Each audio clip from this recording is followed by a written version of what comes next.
নমস্কার বন্ধুরা, স্টাডি স্টোরিয়ায় স্বাগত। আজকে বুদ্ধিজম, গৌতম বুদ্ধের প্রবর্তিত ধর্মমত।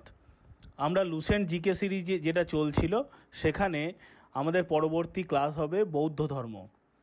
বৌদ্ধ ধর্ম কে করেছিলেন চালু, কিভাবে চালু হয়েছিল সবই আমরা পড়ব।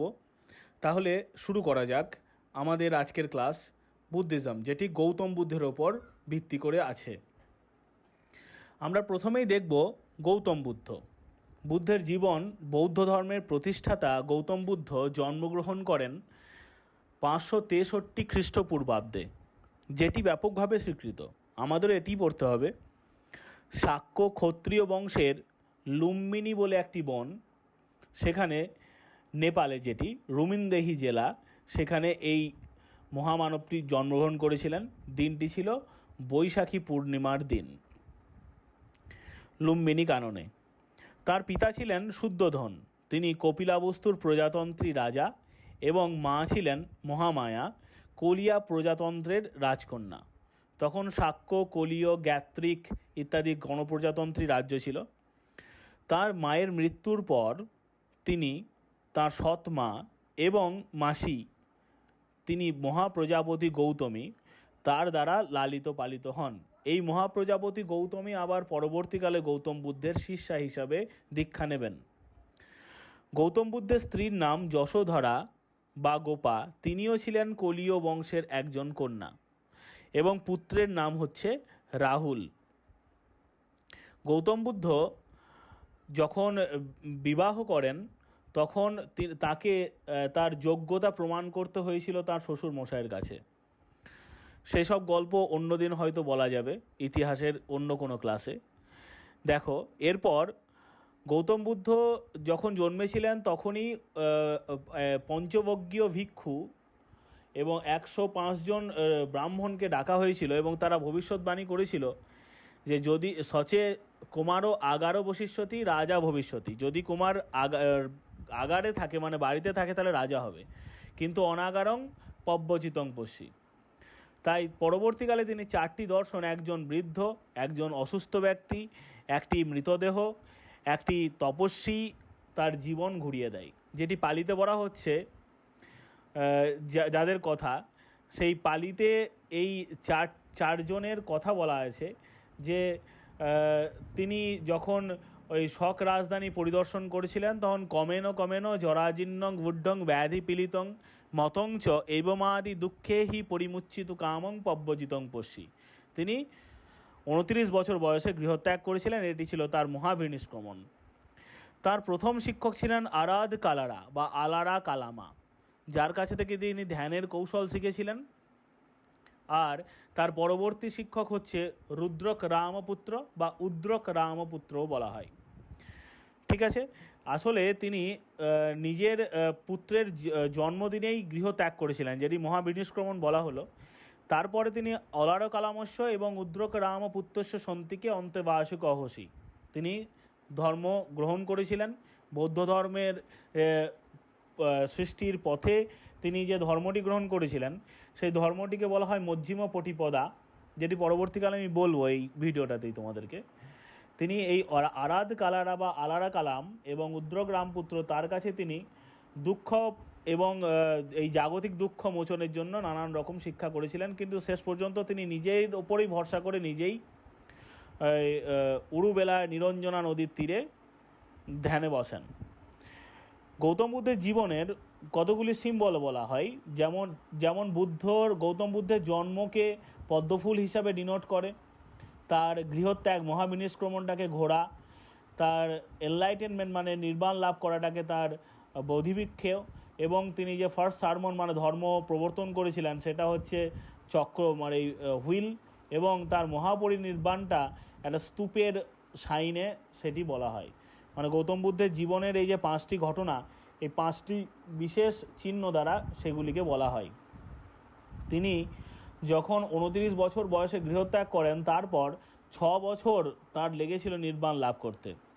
এখানে সেখানে ঘুরে প্রচুর জায়গাতে ধ্যানের বসে নানান রকম এক্সপেরিমেন্ট করে শেষে তিনি 35 বছর বয়সে, যেটি আধুনিক বর্তমানে নিরঞ্জনায়া নদিয়া তীরে উরুবেলায়ং জায়গাটা বলছে, মানে যখন তিনি প্রধানচর্যায় দুর্বল জাত, যখন তিনি প্রচুর ধ্যান করে দুর্বল হয়ে গেলেন, তখন সুজাতা বলে একজনের কাছে পায়েস খেয়ে বৈশাখী পূর্ণিমার দিনে উরুবেলা যে জায়গাটি, যেটি বোধ গয়া বলছে, নিরঞ্জনা নদীর তীরে বোধিরুক্ষ মূলে সেখানে সম্বুদ্ধ হয়েছিলেন, নির্বাণ বা জ্ঞান লাভ করেছিলেন, এবং তিনি সম্পূর্ণ আলোকিত বা এনলাইটেন্ড হয়েছিলেন, এবং তার তারপরেই তার নাম হয় বুদ্ধ বা তথাগত।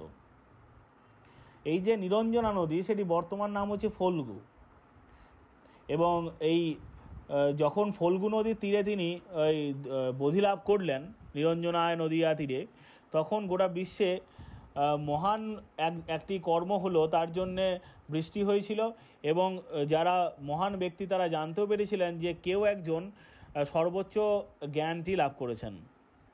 যাই হোক, বুদ্ধ এই জ্ঞান লাভ করবার পর বারাণসীতে ঋষিপতন বা ঈশিপতনে মৃগদাভ বলে একটি অরণ্য আছে, সেখানে 5 জন শিষ্যের কাছে প্রথম ধর্মোপদেশ দান করেন।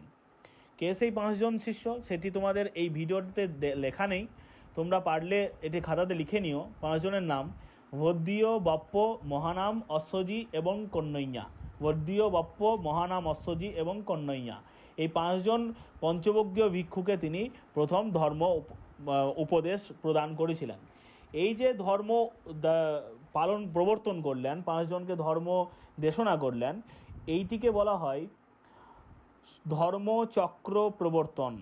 এই যে ঘটনাটি হচ্ছে ধর্মচক্র প্রবর্তন। তাহলে গৌতম বুদ্ধের গৃহত্যাগের ঘটনাকে আমরা জানলাম মহাভিনিষ্ক্রমণ, এবং গৌতম বুদ্ধের এই ধর্ম দেশনা করাকে, ধর্ম দান করাকে বলা হচ্ছে ধর্মচক্র প্রবর্তন, যেটি বারাণসীর ঈশিপতনে মৃগদাব অরণ্যতে হয়েছিল। তিনি 80 বছর বয়সে 483 খ্রিস্টপূর্বাব্দে মল্ল রাজ্যের কুশীনগর, যেটি বর্তমানে কুশীনগর জেলার কাশিয়া গ্রামের নিকটে, তাঁর মৃত্যু হয়, মানে তিনি দেহত্যাগ করেন। এটি মহাপরিনির্বাণ নামে পরিচিত। মল্ল রাজ্যের অধীনে তিনি যমকশাল রুক্ষমূলে তার মহাপরিনির্বাণ হয়। এই সময় তিনি বয়স ছিল তার 80। এটি খুবই গুরুত্বপূর্ণ।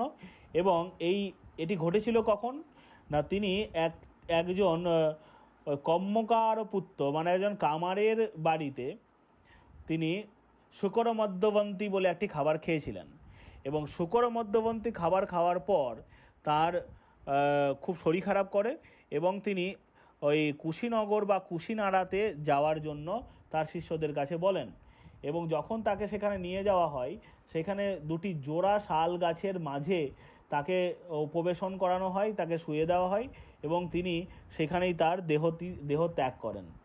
পরবর্তীকালে মগধ, মল্ল, ব্রিজি এইসব জায়গা থেকে যে অসংখ্য শিষ্য তার ছিল, তারা সবাই সেখানে উপস্থিত হয়, এবং একজন গুরুত্বপূর্ণ ব্যক্তি উপস্থিত হন, যিনি তখন গৌতম বুদ্ধের প্রধান শিষ্য নামে পরিচিত ছিলেন। তার নাম ছিল মহাকাশ্যপ, এবং তার তত্ত্বাবধানেই তার শেষ কৃত্যটি সম্পন্ন হয়েছিল। গৌতম বুদ্ধের ঘোড়াটির নাম ছিল কণ্টক, তার যে সারথি তার নাম হচ্ছে চন্ন। বুদ্ধের কাকাতুতো ভাই হচ্ছে দেবদত্ত। একজন কৃষকের মেয়ে যে তাকে বৌদ্ধগয়া পায়েস দিয়েছিল তার নাম সুজাতা। এবং গৌতম বুদ্ধের আরও অনেক নাম আমরা জানতে পারি, তো সেটা গোষ্ঠীর নাম হচ্ছে গৌতম, যেহেতু তিনি গৌতমী মায়ের কাছে বড় হয়েছিলেন, মহাপ্রজাপতি গৌতমী। এবং শৈশবে তার নাম ছিল সিদ্ধার্থ, আর তাকে শাক্য মুনিও বলা হয়। হিন্দু ধর্মে তাকে নবম বিষ্ণুর অবতার বলা হয়, আবার গোটা বিশ্ব তাকে লাইট অফ এশিয়া বলে জানেন। তাহলে গৌতম বুদ্ধকে দ্য নলেজেবল বা দ্য এনলাইটেন্ড ওয়ান এইভাবেও তাকে বলা হয় ইংরেজিতে, মানে সেই আলোক উদ্দীপক, মানে আলোকবর্তী যে ব্যক্তি, যিনি তার জীবনের সমস্ত উচ্ছিন্নমূলক দুঃখস্য নথিদানি পুনর্ভব বলতে পেরেছিলেন, সেই গৌতম বুদ্ধ। ঠিক আছে, গৌতম বুদ্ধের বাণী প্রচার করবার পর তার 4টি বৌদ্ধিস্ট কাউন্সিল, যেটি আমাদের পরীক্ষাতে খুব গুরুত্বপূর্ণভাবে আসে, সেটিকে আমাদের বলতেই হবে। তো ফার্স্ট বুদ্ধিস্ট কাউন্সিলটা সেটা 483 বিসিতে হয়েছিল রাজগিরে, অজাতশত্রুর আমলে। চেয়ারম্যান ছিলেন মহাকাশ্যপ, এবং ইম্পর্টেন্ট ইনসিডেন্ট কী হয়েছিল না, বিনয় পিটক এবং সূত্র পিটক লেখা হয়েছিল। কখন ঘটেছিল ঘটনাটি? যখন সুভদ্র নামে একজন শিষ্য বলেছিলেন যে গৌতম বুদ্ধ মারা গেছেন, মানে আমাদের আর কোনো বাধা থাকলো না, আমরা যা ইচ্ছে তাই করতে পারি, এবং তাই জন্যে বিনয় পিটক এবং সূত্র পিটকের সংকলন প্রয়োজন হয়ে পড়েছিল। বিনয় পিটক এবং সূত্র পিটক, বিনয় পিটকের রচয়িতা এবং সূত্র পিটকের রচয়িতা, মানে রচয়িতা তো নয়, তখন লেখা হয়নি, তখন সংকলন হয়েছিল।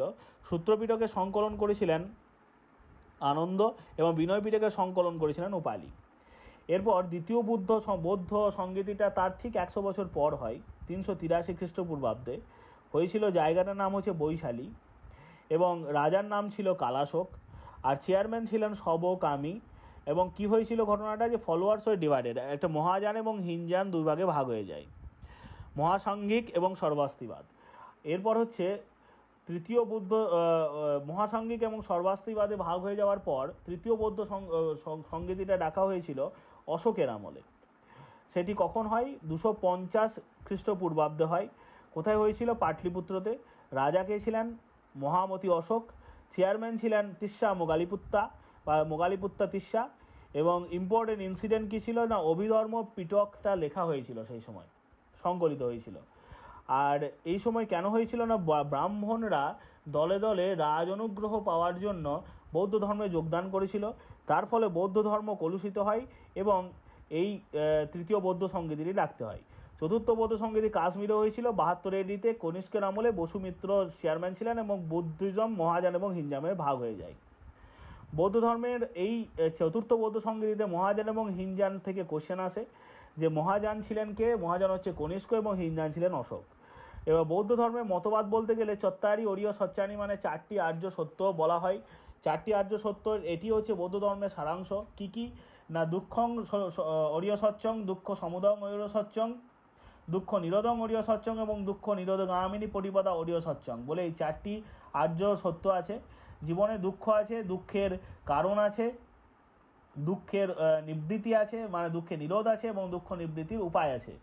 এই যে গৌতম বুদ্ধের এই যে 4টি চত্বারি অরিয় সচ্চানি বা চতুরার্য সত্য বলা হয়, এই জন্য গৌতম বুদ্ধ নিজের ব্যাপারে বলেছিলেন যে চতুর্ণং অরিয় সচ্চানং যথাভূতং অদর্শনা সংশীতং দীঘমন্ধানং তাসু তাস্যেব জাতিষু তানি এতানি দিত্থানি ভবনেত্তি সমূহতা উচ্ছিন্নমূলং দুঃখস্য নথিদানি পুনর্ভব। মানে আমার এই চতুরার্য সত্য না জানার কারণে আমি দীর্ঘ জীবন জাতিষু মানে হচ্ছে এক জন্মের পর আর এক জন্ম ঘুরে বেরিয়েছি। এবং যখন আমি এটা দেখলাম তানি এতানি দিত্থানি ভবনেত্তি সমূহতা, যখন আমি এটি দেখলাম এবং বুঝলাম, তখন আমার উচ্ছিন্নমূলক দুঃখস্য নথিদানি পুনর্ভব, মানে আমার সমস্ত দুঃখ কেটে গেছে এবং আমি আর পুনর্বার জন্মগ্রহণ করব না।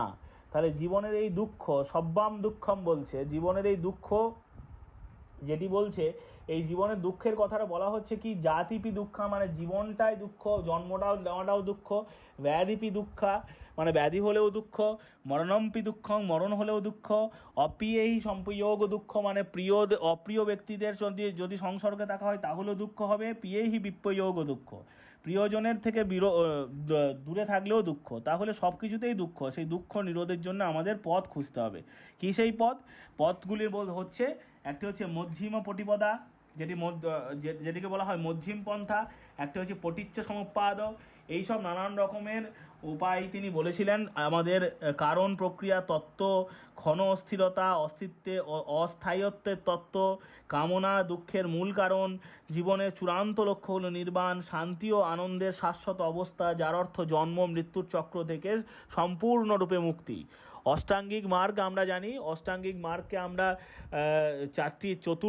4 নম্বর অরিয় স্বচ্ছ হিসাবে জানি, যেটাকে বলা হয় আমাদের সম্মা দিট্ঠি, সম্মা সংকল্প, সম্মা বাচা, সম্মা কম্মন্ত, সম্মা আজীব, সম্মা বায়াম, সম্মা সতি, সম্মা সমাধি। এই 8টি চতুরার্য সত্য বলা হয়। এবং আরও কথা বলা হয় যে মজ্ঞানং অর্থাঙ্গিক সেট্ট, এবং যত রকমের গৌতম বুদ্ধের মার্গ তিনি উল্লেখ করেছেন তার মধ্যে অর্থাঙ্গিক সেট্ট মানে যে অষ্টাঙ্গিক মার্গ যে আমাদের বলা হচ্ছে, এই অষ্টাঙ্গিক মার্গটাই হচ্ছে সর্বশ্রেষ্ঠ মার্গ। এবং এই মার্গে গেলে পরে সবথেকে বিশুদ্ধ রূপে আমরা নির্গুণ হতে পারবো এবং নির্বাণ লাভ করতে পারবো। এই কথাটাই গৌতম বুদ্ধের আসল বাণী ছিল। এবং তিনি আরও একটা কথা বলেছিলেন যে মানুষের উচিত চরম পন্থা পরিহার করা, অর্থাৎ আরামের জীবন বা বিলাসিতার জীবন সেটাও ত্যাগ করতে হবে, আবার কঠোর তপস্বী জীবনটাও আমাদের ত্যাগ করার কথা বলা হয়েছে। বলা হয়েছে তিনি যে এই যে মধ্যম পন্থা বা মধ্যম প্রতিপাদ বলা হয়, এই মধ্যম পন্থাকে উনি বলছেন যে কাম সুখল্য কানি যোগচ অত্যকিল মথানি যোগচ, মানে কাম সুখ এবং কিল মানে কষ্ট, এইগুলোতেও যাওয়া যাবে না, এবং অত্যকিল মথানি যোগচ মানে নিজেকে কষ্ট দিয়ে চূড়ান্তভাবে ধ্যান করাও যাবে না, আবার কাম সুখ ভোগ বিলাস এইসবে নিজেকে ডুবিয়ে রাখলেও হবে না।